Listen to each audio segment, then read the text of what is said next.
Okay. Are you asking, can a homeowner hold an open house? Yeah. Okay. Now, we didn't say we were going to take hard questions. I actually researched it, and I guess there was nothing untrick about it. Yeah. So The homeowner can hold an open house anytime they want to. It's their house. perfect. They don't have to be Exactly. licensed to hold their house open. It's either first sale by owner or working with an agent. They can do it. You don't see it very often because the agent's hired to do it. Right. Yeah. I actually, you were talking about Montgomery County. I just got a new listing and I added it to MLS today. I'll put in the paperwork hopefully today or tomorrow. And it's in Travis County, Trinity. I'm sorry, it's in Trinity. Yeah. And the owner wants to hold open houses, and it's really far. It's about an hour, 40 minutes. It's an old client. And so I did some research for him, and I told him I think that's cool. Mm-hmm. But I just wanted to make sure. Yeah, you can say owner held. You gotta be careful because agents coming by that they don't talk to the owner too much because it's your client. That's always the risk there. But Mm-hmm. And you might, I don't know how busy or how much the agents in the area tour up there in Trinity, but you might want to hold a broker's open. Go up there one time, at least do that. Well, I just got the listing from after being on the market for a year. So, and the previous one held a broker open house and nothing happened. So, did you change the price? We actually increased it because he had reduced the price so much that he was losing money. Yeah, no, I get it. Sometimes that actually works. Yeah, we increased it because it just made no sense. I've taken listings before where it didn't make any sense. I go, well, I don't know what's wrong with everything else. Why it didn't sell here? Most of the time it's overpriced, but not all the time. Sometimes you're like, okay, and you bump it up just enough, you get a different price group, price age, whatever, and you get the right buyer comes along. So, well, I did a little comp. The comps kind of justify the price we have. Mm-hmm. Now, I don't know why it didn't sell at the lower price. Could be like, things are slow, like you were just saying about Montgomery. Right. And it's far. The Trinity is so far. Yeah, it could be. Or it could be someone wants to know what's wrong with it. It's priced too well, right? Right. Yes. Yeah. So, okay, good. Any other questions there? I am good. You answered my question, and I appreciate it. So cool. Good morning, everybody. Good morning, Yvonne. Good morning, Vara. Good morning. I can't see everybody here. Morning. Morning. Let's see here. Any questions or any scenarios? Don and I were talking before the call about a couple different things, but one of the things I think we're going to do a broker line call a day type question around we're seeing a lot more of the subject to type offers coming across, and just want to advise you all, make sure your seller knows the risks in these things, because there's a lot of them, dude. And what we're talking about is where you'll get an offer from an investor and they'll say, we'll pay your fees and we'll assume the seller's mortgage and pay it for them. And then, we'll even do a seller finance even for the balance. So the seller gets some money or whatever it may be. And generally what that means is that they want to transfer the title into the buyer or the investor's name, but the mortgage stays in the homeowner's name. Now, I already set some red flags off because most mortgages have a subject to clause in it, which means when you sell it, it's got to be paid in full. And a lot of these investors are saying, don't worry about it, not a big deal, but it is a big deal. Or, they won't foreclose on it. The bigger deal too is, what if the buyer doesn't pay? Yes, the seller has a right to foreclose, but what if they encumber it? What if they borrow against the property? What if they destroy it, right? And then that your seller, not only is the property still, the debt still against their credit, that's still a liability against them, and they're still responsible for it. It's just the risk is too much in our opinion. Thoughts, Don? Absolutely. I agree. Yeah, I know sometimes they'll say, here we'll just draft the payment directly out of this bank account so you can see that it's going to be paid. Even show you a balance, a big old balance in that bank account. But it's like, you can always move that money. Just because you're making it look like that it's going to come directly out of that account. How do we know that money's going to stay in that account? It's so much risk. I mean, anytime that you're trying to go against what contractual paperwork says, you're taking a risk. Yeah, and then anytime they say don't worry about it, the lender, Don and I were talking about this too, is what if the seller actually accepts one of these offers, says, okay, fine, I trust the investor, I'm going to go on and buy something else. Well, if they're going to pull credit, they have a big mortgage against their credit if they owe money still. Or if they don't tell the bank, then they're committing mortgage fraud. So it's like, those are big deals. So I know in a market that's slower, they're looking for anything. Seller financing is fine. Seller carrybacks are fine. Even some of these wholesalers can be okay. But this subject too, I think is just risky. Yep. Anyway, that's just for some conversation. Yes, Vara. So I've got a question. I'm going on a listing appointment this afternoon, and this particular property, it's an older property. It's southwest of the Galleria, and they haven't got the money to update roofs, hot water tanks, AC. Everything is aging in the property, and obviously price dictates, what that property is worth. But have you got any creative suggestions around making it attractive to lenders? Boy, a couple things. I would probably work with, I know we had, I think it was Movement was talking about, or no, it was prior to that. We had a class where a guy came in and talked about these type of properties, get some quotes around a 203K, a rehab loan, and say, look, for this purchase price and then this amount of rehab, you could have a nice home. And here's a lender that will do it. It's another way to market to more buyers that can't see the finished product, if you will. But that may be the lending type you might have to go with if it needs that much work. Yeah, I would imagine most lenders are not going to lend against this type of property, not in the current environment. Right. But that's one of those things. If you go with the 203K, a rehab type loan, there's also a conventional type rehab loan where you can go in there and say, all right, here's the before price and here's the after price. And then actually have the upgrades built into the loan itself. Okay. All right. I'll investigate that further. Thank you. You're welcome. Don, getting ideas? No, that's good. I think that's a great idea. I think that's a good way to handle it. There's a lot of programs out there, construction to permanent, where they come out of the woodwork, so to speak, like during Harvey and times like that, where properties were damaged to the extent that we would close on them, then had to get the work done within like 30 days, and then they put the two numbers together and put it into permanent financing. It's a good way to handle it for everybody. Mm-hmm. Thank you.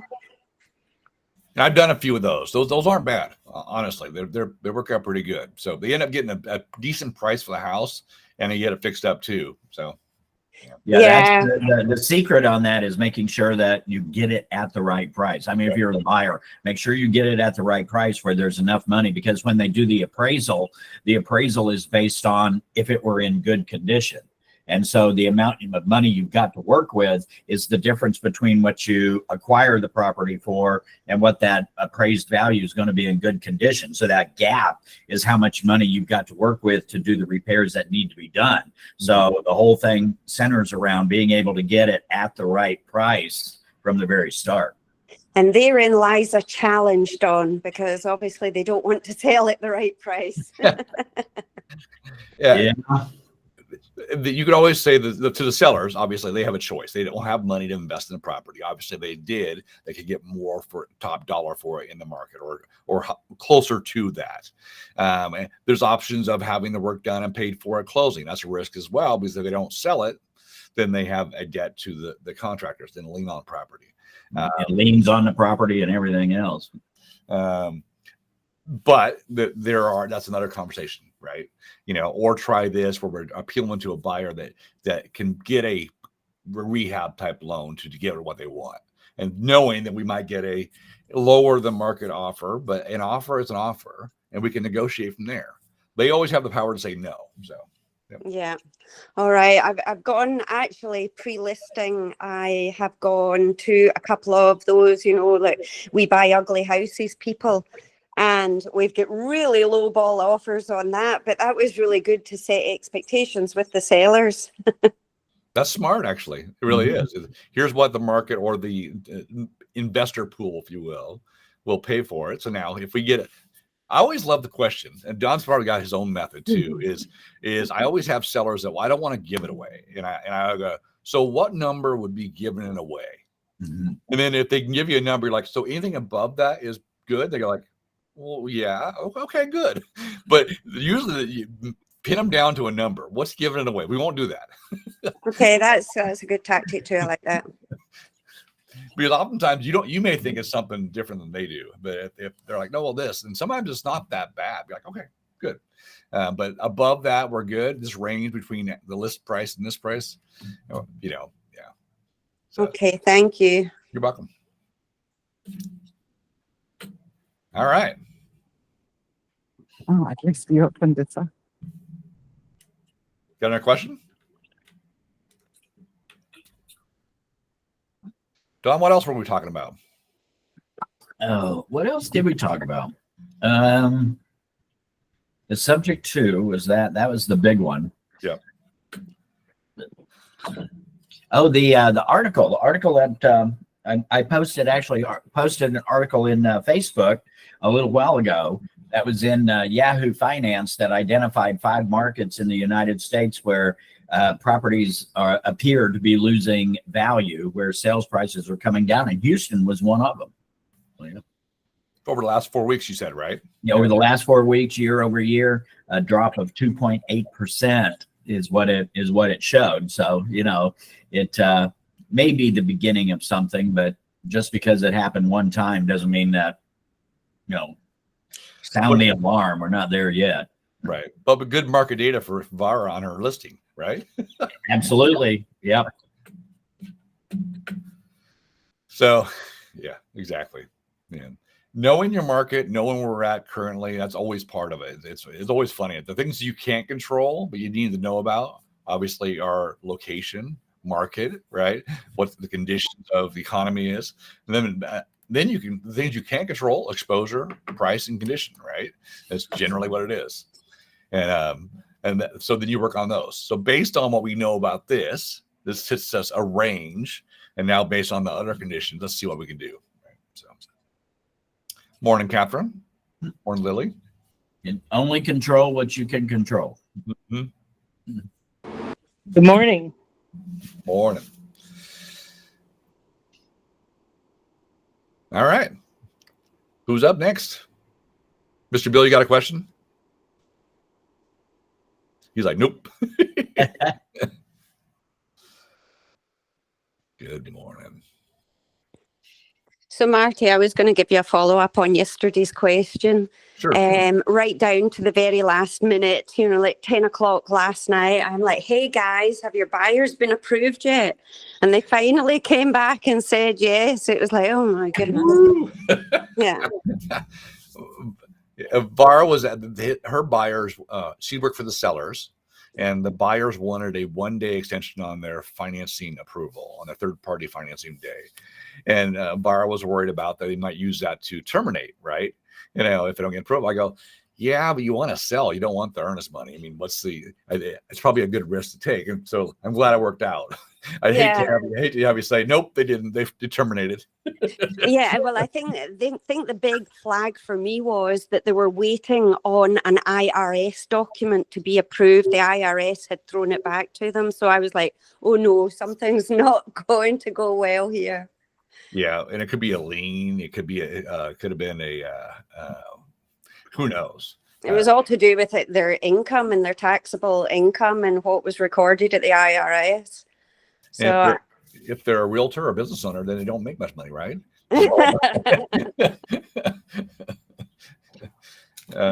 Yeah. That's why back in the day, why the popularity of all the like the bank statement loans were there, and apparently those are back. They're just crazy. But where you have the income coming in, and they base it off that versus the actual income you report after expenses. So crazy. The old FTM, what they used to call the old FTM loans, fog the mirror loans. Yeah, fog the mirror up, you get a loan. I think the worst I saw was an 80-20, so 100% loan, no doc, no statement, something like that. Basically, it was you tell me what you make, you sign on the dotted line, and we'll believe you.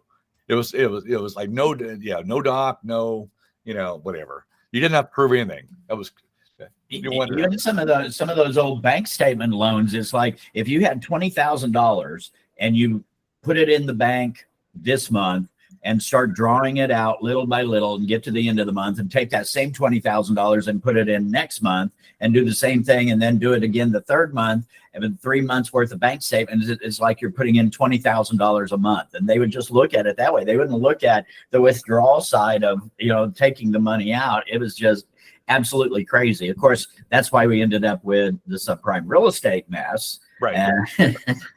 That's devious. As long as I've been in this business, I wouldn't have thought about that. But you're right. Crazy out loud. Creative financing. Right?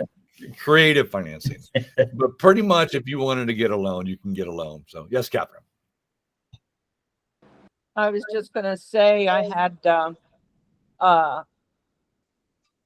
a guy from that was a Ford motor engineer. He actually designed some of the bodies of the old Ford years ago. I mean, he was toward retirement age, and their creative financing was because he had enough in his IRA and whatever to pay for the house, but it would have taken it all out. So they creatively came up with a withdrawal amount to cover the house payment, and that was for a very expensive home. It was the biggest one I've sold. It was over 800,000. So that creative financing can be good or it can be bad. And bless his heart, Marty didn't live a month after he got in that house. He died. Oh no. Yes, his wife has it, and he took very good care of her. But it was sad. But I still, and it was the builder that came up with the creative financing to get them in there. Cool. Yeah. I did one not like similar to that where the guy had no income, but it was all investment dollars. Basically, he had plenty of revenue coming out of his investments from retirement, and he was buying his ex-wife a house. And so I was working with the ex-wife, shopping for stuff, and they financed it based on the dividend checks or whatever they got from his investments as the revenue to pay for the house. It was bizarre, but I'm like, all right, to each his own. Yeah, some of that stuff used to be crazy. It's like if you had enough income, they would disregard credit score. If you had good enough credit, they'd disregard income. They'd go stated income. You tell them how much we make, and we'll believe you.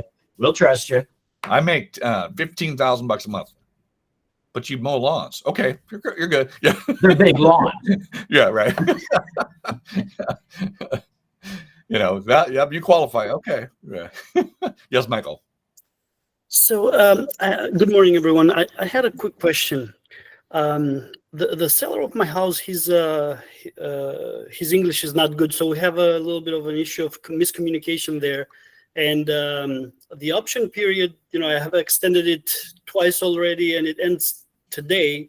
And apparently, the final CD inspection for the gas line is going to be done one of these days. Is there something that I should be worried about? Should I extend again the option period?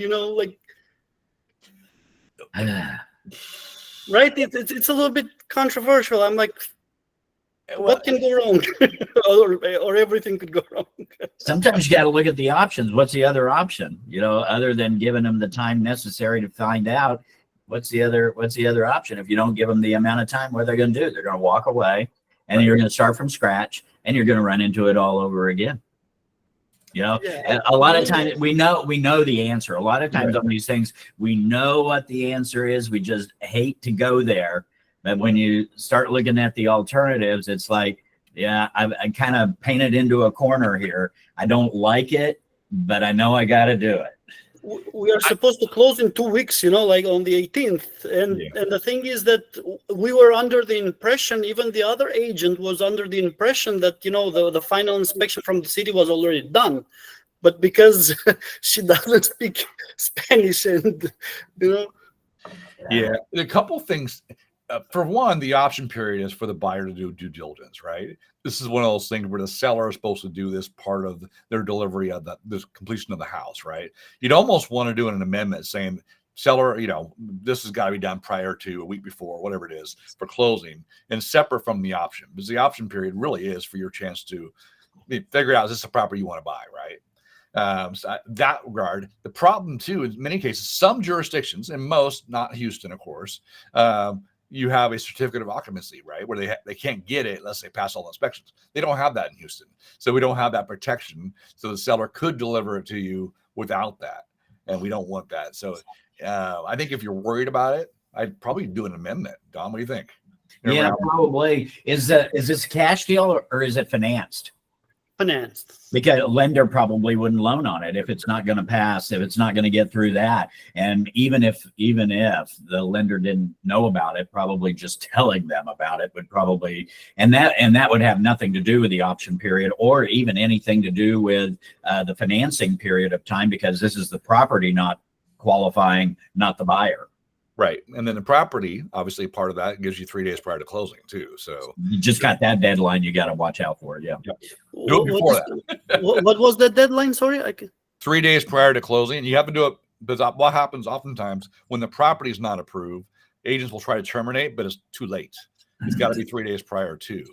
So oftentimes if you are on the seller side, and you have a buyer's agent that's trying to extend closing for a few days, sometimes they want to use that to terminate based on the property. They just didn't have enough time.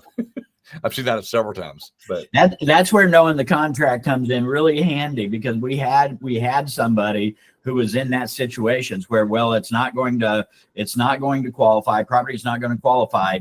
Don't have the 3 days. And so I suggested, let's see if we can extend the closing date for a couple of days. And the other side went along with it. They extended the closing date for a couple of days. Now we had 3 days to work with and went and terminated. And I know that's another, but that's bad. But if they had understood the contract like we did, So I had done the amendment to be fair. I did the amendment, and I added all these things like, okay, the gas need to be connected and everything, but it still hasn't been done. And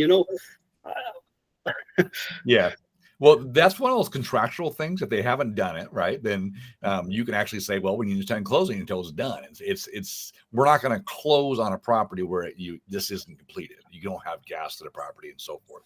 And if you're waiting on the city, maybe you're giving them time for due diligence. But to your original question, I don't know if that fits in the option period. I don't know a reason to extend that period for that. You don't want to because remember, option period is unrestricted. If you give them an extension on that, you're giving them the right to walk away for any reason, whether it be for this or not. You're giving them the right to walk away for any reason they choose. Yeah, Michael's the buyer still. Yeah. Yeah.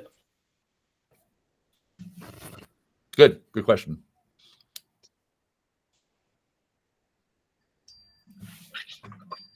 Washington, D.C. is calling me. Is that the president? Probably. Can you please tell him to stop messing with the stock market? I think they're at odds a few times, but we'll see. I just want him to keep on beating on Jerome Powell to lower interest rates. Come on, get them down. So we shall see. I'm hoping, we're not prognosticators, but when you look at the 20-year map, we're same amount of homes are being sold as they were in 2020.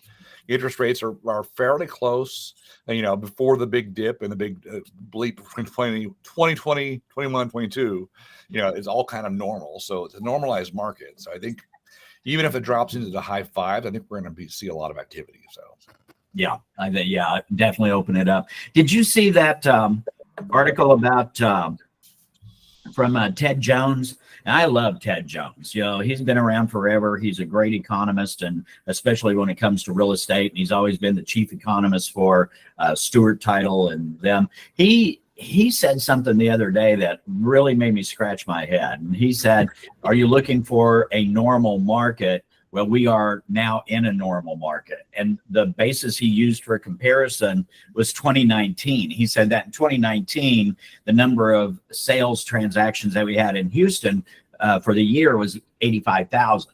And he said, same thing where we're at now for 2025, the same, we're on track for 85,000 transactions. And so he called it a normal market. And I'm thinking, wait a minute. You know, you're talking about 6 years ago where, you know, in the Houston MSA, there were 7.1 million people, and now there's 7.8 million people. And so you're talking about a 10% increase in those 6 years, but you're saying we should have the same number of real estate transactions now that we had 6 years ago? To me, if you're going to extrapolate that out, it's more like 95,000 is where we should be in order to really be calling it a normal market. Same percentage per capita, right? Number of sales per, yeah. Yep. Saying that those other 700,000 people that came in would lead to 0 real estate transactions, which makes no sense. Right. Well, especially, what was it? 1,200 people a day moved to Texas is what the latest number is. Yeah. That's a lot. So. Yeah, I mean, you've got that that triangle, the Texas Triangle, from, you know, Dallas, Fort Worth down to Houston, going across to San Antonio, and then cutting up through Austin. That's where I think if I read right, it was like 70% of all Texas residents live in that triangle already. Right. Dang. Well. And they're working on, we'll see if it happens in the legislature about redistricting too. So this is because of the population growth. I mean, it's how much has grown in the last 5 years. So we shall see.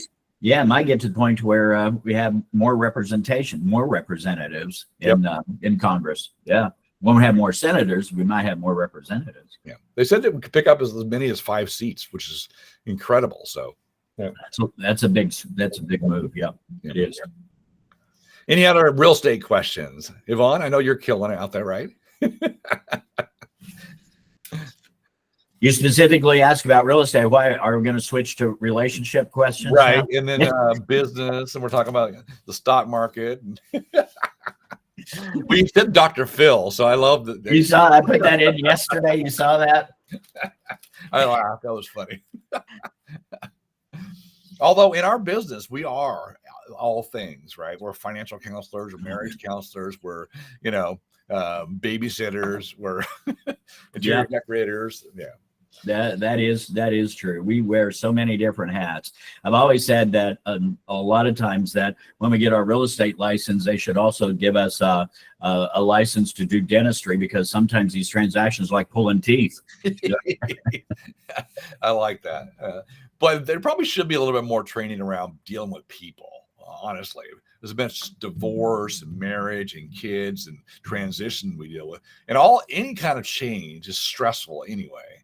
And so, you know, I know a lot of realtors like to drink for a reason, but I mean, there's got to be a better coping method for us to help our clients and ourselves too. So, yeah. This is a tough business emotionally for not only clients, but for agents too, because they take on so many of their their clients' problems. Mm-hmm. It's tough. And you've got to have that support system at home or somewhere. You've got to have it, because if you don't have it, it just makes it that much tougher. I was prepared for it. I must have been meant to be a realtor. I'm oldest of 11 kids. There's every type of personality in them brats. They were all younger than me, so it prepared me quite well to get along with people. Even though, you know, I was a programmer, and programmers don't usually interact with people well. But I love helping people, and I love doing this. It's so much fun. If I could have known, I would have probably got into it earlier, but I was so good at computers that's where I landed. Yep. It probably had a nice steady paycheck for many years too, which is nice. Oh, I did. And I'm not used to this feast or famine type world. And you have some health issues. Yeah, I felt like I missed the whole first of this year because I've either been in the hospital or recuperating or fixing broken parts. Yeah, I mean, it is, no matter how successful. I mean, the great thing is when you've been in business for a while, you have your referral clients, your past clients, your sphere of influence that oftentimes will keep you afloat, meaning doing well, and you can grow your business on that. But taking time off, being sick, changing markets, some of those things, like you have to constantly rebrand yourself and restart, and sometimes it can be really hard. I found that a lot of times, my experience anyway, when some of those big things happen, when you're out for a month or two, or when you're go to a new market or whatever, you have the skill set, but you don't have the relationships yet, and oftentimes it'll take you a couple months before you can get back up on the track again. So it's like getting up on skis. If you ever water ski, you're fighting like crazy to get up. Once you're up, you're like, okay, I got this. Yeah. Up on plane, but well, I equated getting the new business like push one of the like NASA trying to get a missile off.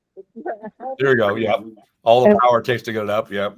Once you get it going, but one of the things, and if there's any new agents on here, I don't know, but one of the things that I wound up going to a seminar that I got that was most important to me, that really just helped, was you only got to get one.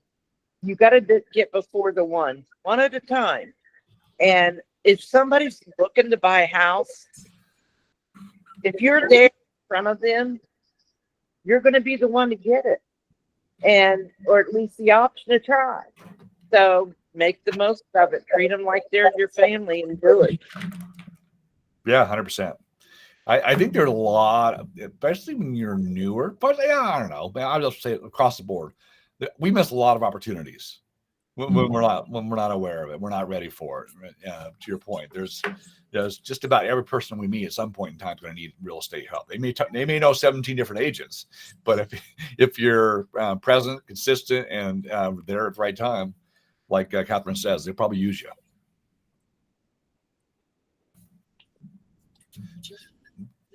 Don, how about your experience? Absolutely. I've always said that so much of this business is about being in the right place at the right time.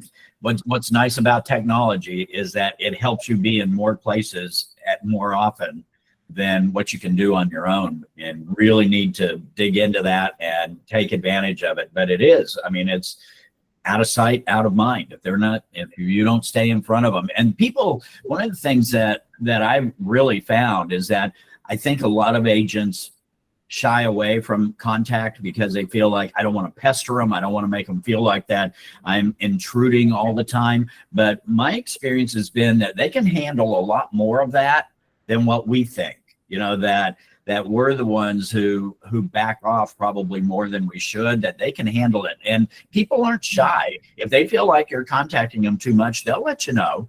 And so my outlook has always been, keep contacting them until they tell you to stop. Yep.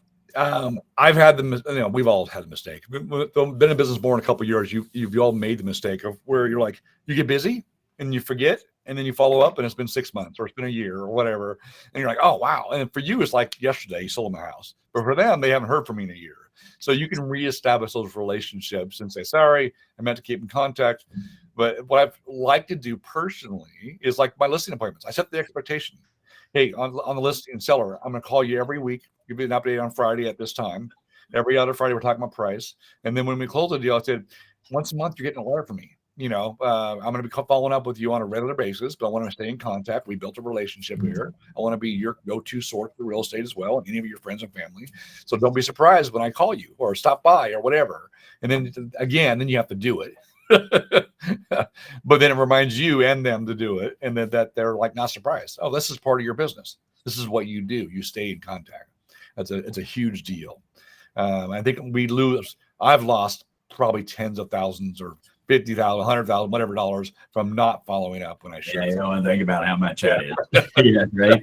But you're right. I mean, contacting them on a monthly basis afterwards is simple because everybody wants to know what's going on in their market. You can just let them know these are the houses that sold in your neighborhood over the last month, and just keeping them up on the market. We don't want to just contact them, be contacting them and saying, hey, and like some of the programs talk about, so hey, do you know anybody who wants to buy or sell? I mean, that gets pretty tiring after a while. You've got to offer something in return, and telling them what's going on in their market is, everybody wants to know that.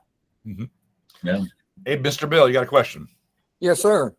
I've talked to a few expired listings lately, and it continually amazes me.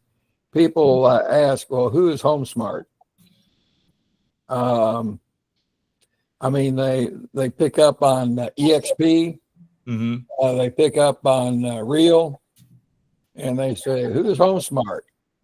And I said, we've been around since the late 2022s. We were formerly Champions Real Estate and sold out. And I said, we've got 1,800 agents in the greater Houston area. And they said, we've never heard about you. And, brand recognition is pretty important.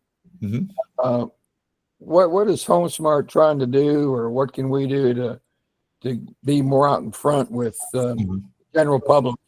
Yep. The good news is HomeSmart's already working on this, which is great. They had a big article in Riz Media and Inman about the biggest the secret, whatever it is, the biggest brokerage you never heard about, right? We're the 6th largest brokerage in the nation right now with the number of agents and transactions. And so, but they said, but it's always been agent focused about the model and so forth. So they're rebranding the HomeSmart logo and some of the branding coming out in September. They've got a budget set for doing outbound marketing, meaning TV, social media, that kind of stuff, to the market, to the public for the first time in a 3rd and 4th quarter of this year. So that's going to change some. And then, of course, there's some things coming down the pike here in a few weeks that will give us some. I was telling Don, we have a media team coming out to film our area to give us some, to do some more promotion for HomeSmart in the Houston area. So they're going to be filming some listings. They're going to be filming the offices, the agents, doing some interviews. So it's going to be fun. So definitely, it's something that I've been beating the drum at first since I've been here as well. We want people to know about HomeSmart, right? Not only for you, but we want agents to know about it too. So, okay, now is there something available to agents that kind of gives us a brief overview of HomeSmart that we could use? Do you have access to your Real Smart Agent profile, your portal, right? Yeah.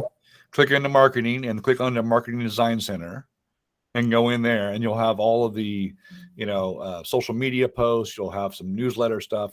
You have the whole thing about how big HomeSmart is, number of agents, the history of it. Okay. So, well, I guess I missed that part. I knew about the rest. Okay. Thanks. You're welcome.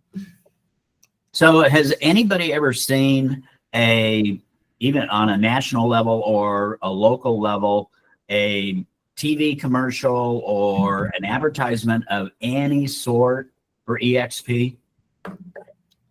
I never have. How do people know about EXP? They don't know about it because EXP is spending hundreds and thousands of dollars on advertising and promotion. Everybody knows about EXP because the agents are out there pushing everything. The agents are the ones who are out there promoting EXP, talking about how much activity they're doing and all of that. You guys can be instrumental in raising the awareness and brand recognition of HomeSmart out there in social media and all of those things. The companies aren't doing it. Companies are not spending hundreds and hundreds of thousands and millions of dollars promoting the company. It's the agents who are doing it.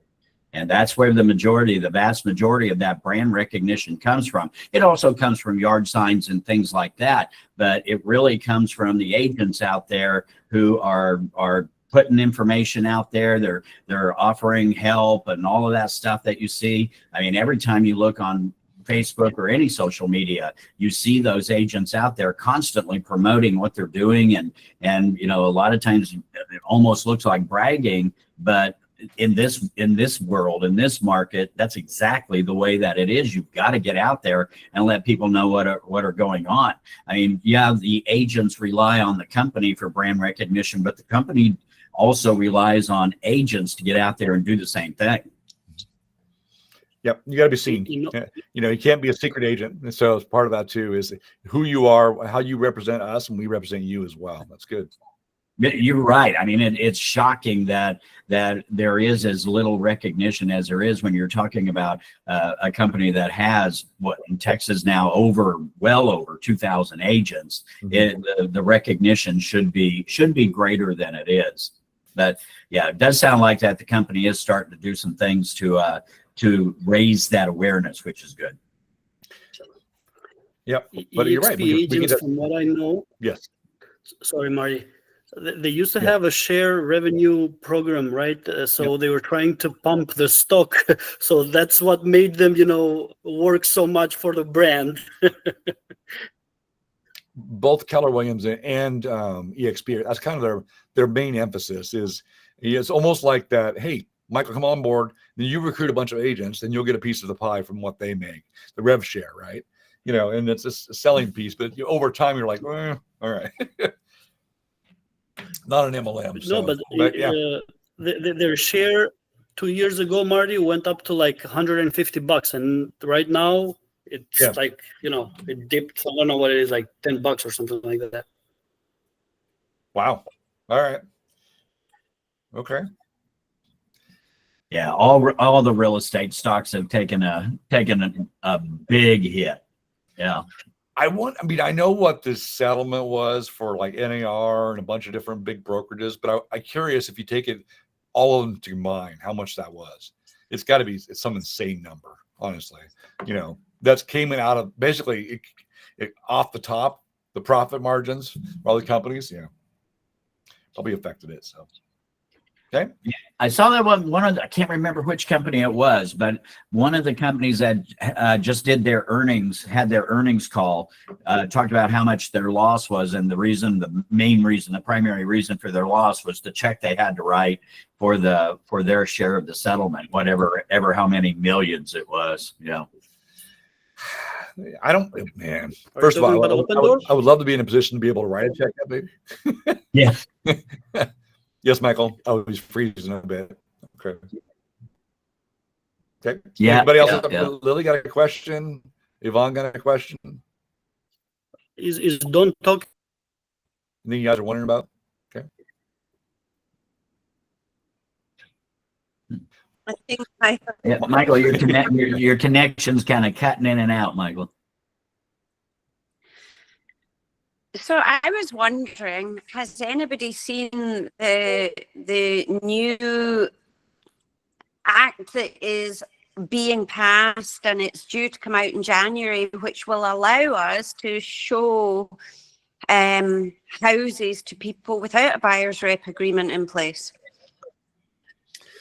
Yes.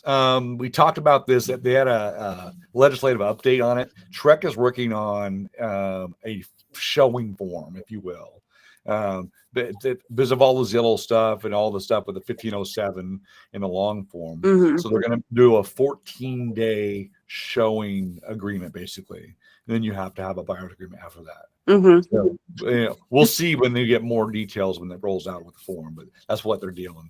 Oh, is it? I thought that this came out from NAR. Yep. And they were basically saying that as long as you don't provide advice or opinions and you just do showings, then you don't need anything in writing, which I thought was good in a way. You're right. If you're going to represent them, then it leads to a buyer's rep agreement. But at least it gives you a little bit of leeway with people who are sensitive to signing documents before seeing a house. Yeah. Yeah. No, I get it. I get the idea of wanting that. I think a lot of it has to do though is you have no protection. Again, you know, and no protection on commission or no protection on someone gets hurt or whatever too. So there's I'm sure they're going to figure this out so that we can actually meet with clients, earn their business, sign an agreement. But we'll see. You know, It's going to be a really quiet showing appointment. yeah, It will be. Open the door, and there it is. Well, what do you think? No, don't ask me. Don't ask me about what I think. Yeah. But you know what? Why would we want to continue spending our time with somebody who won't commit to us? We need to watch that. If they, Yeah. you know, when I was first getting in, I was just taking anybody and everybody. But, you know, it got to be where it's like, if you're not ready to commit to me, I'll move on. Go find somebody you'll be happy with. You ain't happy with me, that's fine. You're just a number. I'm moving to the next one. It's again different business models, right? Some people want to show everything. Some people, I learned a long time ago that the more I defined where I worked and who I worked with, the more money I had and the more freedom I had, right? But that's because I had a lot of business, right? If you don't have a lot of business, you'll take it anywhere, and it's kind of how you adjust to it. So, yep. Okay, we got time for one more.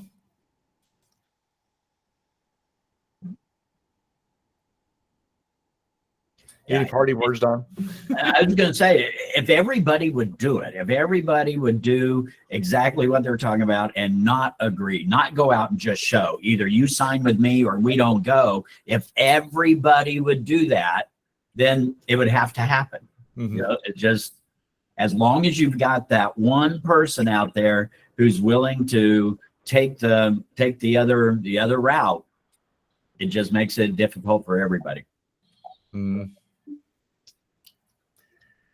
But to the point is they're taking action to solve the problem that we have currently. You know, so hopefully the fix they had wasn't perfect. And I'm sure this solution won't be perfect either, but hopefully incrementally we'll get to the point where it makes sense for the consumer and us. I know the DOJ still looking at things where was the settlement actually, did we implement changes that actually made a difference for the consumer? And ultimately, when they look at the numbers, the NAR says across the nation, nothing's changed.